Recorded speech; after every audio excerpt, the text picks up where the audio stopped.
Muslimin muslimat, pernah satu ketika Nabi kita Muhammad sallallahu alaihi wasallam, ya, tapi Ustaz nyatakan ini hadis dhaif. Ya, pernah Nabi kita Muhammad sallallahu alaihi wasallam bertanya kepada sahabat, ya, sebab sahabat tu macam tanya dulu kepada Nabi, Nabi nak ke mana?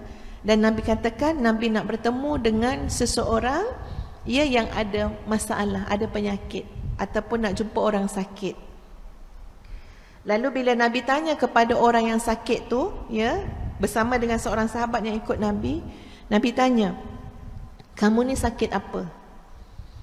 Dia jawab, aku sakit jiwa.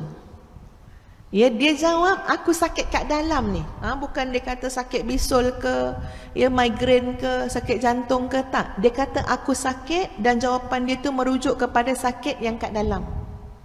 Okey? Lalu Nabi SAW tanyakan kepada sahabat dulu, mau tak kamu aku ajarkan kalimah-kalimah untuk merawat sakit kat dalam ni? Lalu kalimah apa yang Nabi sebut? Nabi ajarkan tawakkaltu 'alal hayyil ladzi la yamut walhamdulillahilladzi lam yattakhidh walada walam yakul lahu syarikun fil mulk walam yakul lahu waliyyun minadh-dhul. Nampak tak lebih kurang sama tu? Satu kalimah ataupun kalimah-kalimah yang boleh merawat apa saja penyakit kat dalam ni. Sakit kat dalam ni banyak tuan-puan. Apa contoh sakit kat dalam? Dendam, dengki, tak redha, tak puas hati, benci, sakit hati, menyampah, tak syukur, risau, sedih, takut, ya, bergantung sangat dengan makhluk. Ini penyakit-penyakit kat dalam. Penyakit kat dalam ni tuan-puan, Masya Allah, ia boleh menyebabkan kualiti kehidupan kita sangat merosot. Kat luar nampak sihat, tapi kenapa ni nampak macam orang sakit je? Kenapa ni nampak murung je? Yang sakit kat mana? Kat dalam. Kita tak puas hati dengan ketentuan Allah. Kita sakit hati dengan apa yang berlaku kepada kita. Kita sedih amat dengan perkara yang telah berlaku yang kita tak dapat.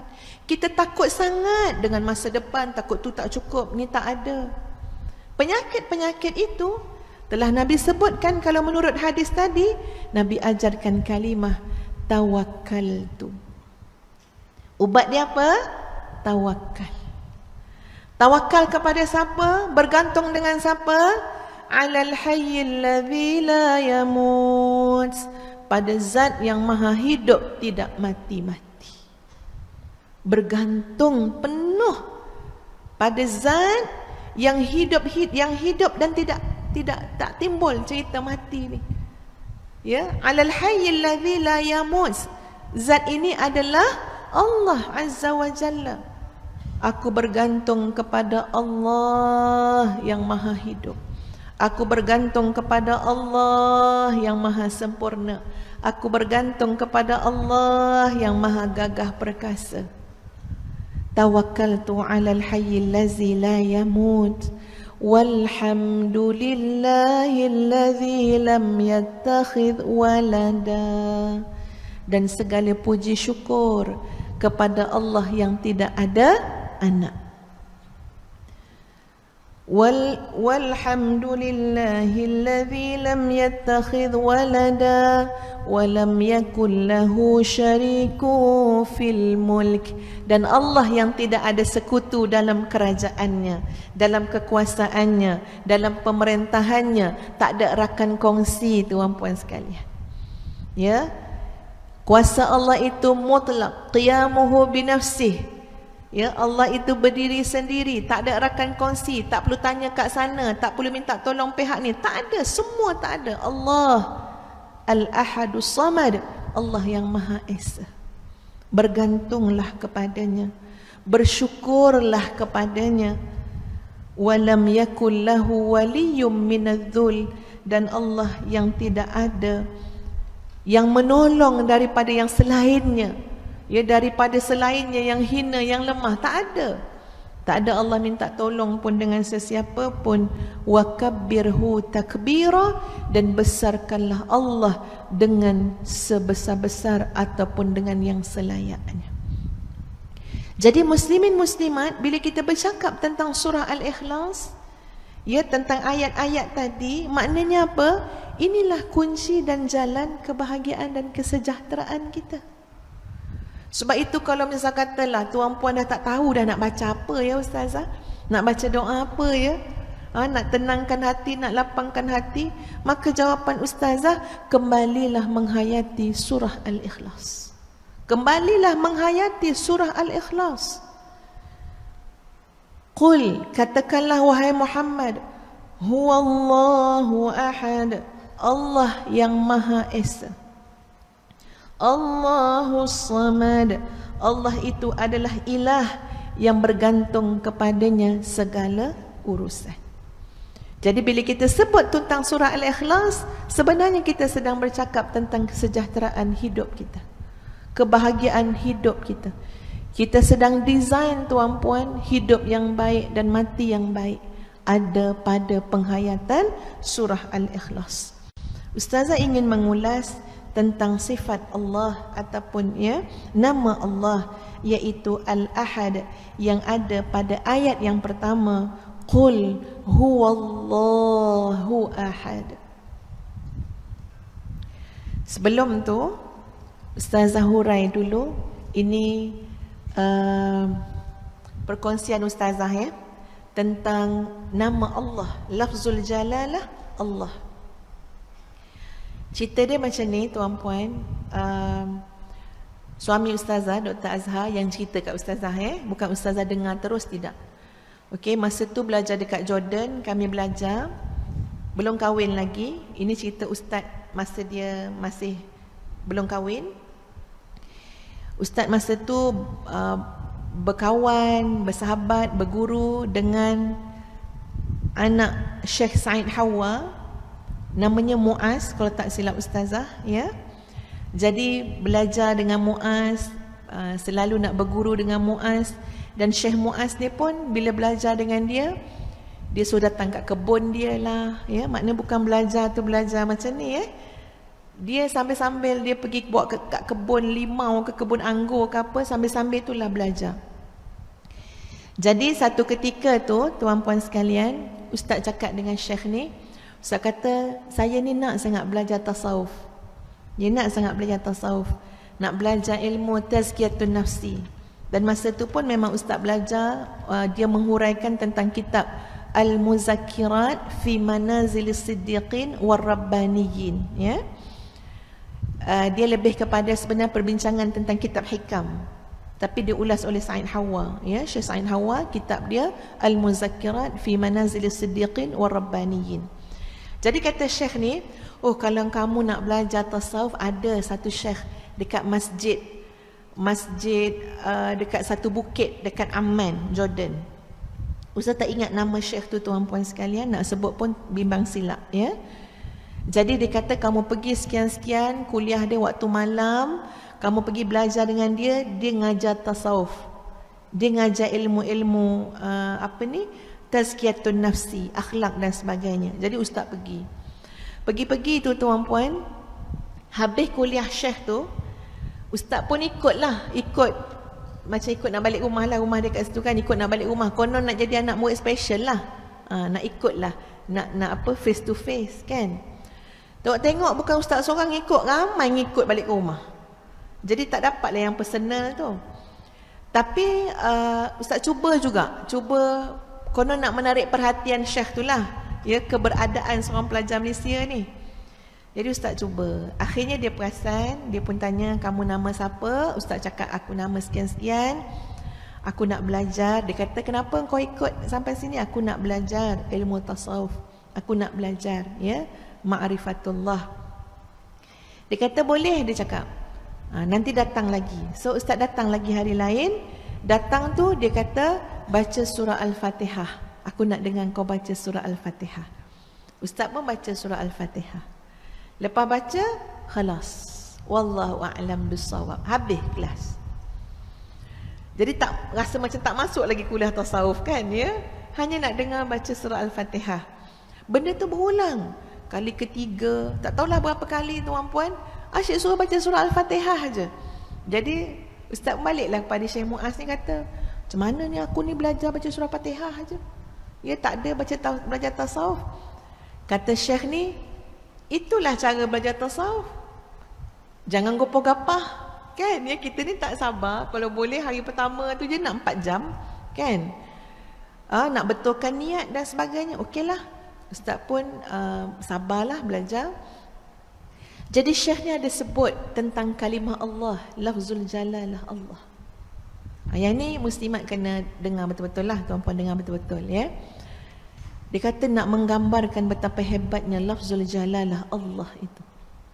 Sehingga dia ceritakan tuan-puan, ada orientalis, ya, ada orientalis. Bila sebut orientalis ni, orang belajar bahasa Arab. Dia belajar Quran juga, tapi tujuan dia tidak benar. Tujuan dia tidak jujur, tujuan dia tak baik. Dia nak cari jalan kat mana dia boleh, ya, dia boleh salahkan kefahaman tu ataupun menyampaikan salah faham kepada orang lain. Jadi dia belajar, orang tu belajar orientalis. Lalu dia cuba seawal kalimah Allah tu dia cuba untuk apa? Untuk lemahkan. Seawal kalimah Allah, ya, dia cuba untuk lemahkan. Alif, lam, lam, ha. Dia kata apa jadi kalau kamu buang huruf alif tu? Hatta sampai macam tu orientalis nak melemahkan, buang alif tu. Ya, dia tak suka tengok ni alif, lam, lam, ha, buang alif. Dia tanya kepada seorang alim, ya, orang orientalis ni, maka bila buang alif tuan-puan sekalian, ada tak dalam Quran lam, lam, ha? Ada tak dalam Quran? Ada. Dibaca dengan perkataan yang bagaimana, lafaz yang bagaimana? Lillahi mulkus samawati wal ard. Ada alif dia tak ada. Ada lam, lam, ha. Dibaca apa? Lillahi. Balik juga kepada Allah. Lillahi, bagi Allah. Ini orientalis, dia cuba nak melemahkan perkataan itu, lafaz itu, buang alif. Boleh baca juga lillahi. Tak puas hati lagi ni, buang alif, buang lam. Kalau buang alif, buang lam, jadi apa? Lahu ma fis samawati wa ma fil ard. Ada juga dalam Quran. Lahu. Ha tu kembali kepada siapa? Allah. Lahu. Dia geram juga. Buang lagi lam yang kedua. Jadi hu sahaja. Ada tak hu dalam Al-Quran? Ada. Ya. Hu Allah. Akan kembali kepada hu. Maknanya kembali juga kepada Allah. Sampailah orientalis tu tanya, okey, kalau ha tu pun buang, jadi apa? Jawab orang alim tadi, kalau ha tu pun buang, engkau pun tak ada untuk bertanya soalan ni. Ya. Jadi ini macam satu ini bukan hujah yang asas ya tuan-puan, tapi nak bagi tahu macam mana orang alim ya berhujah secara menggunakan kekuatan mantik tadi dengan orang orientalis.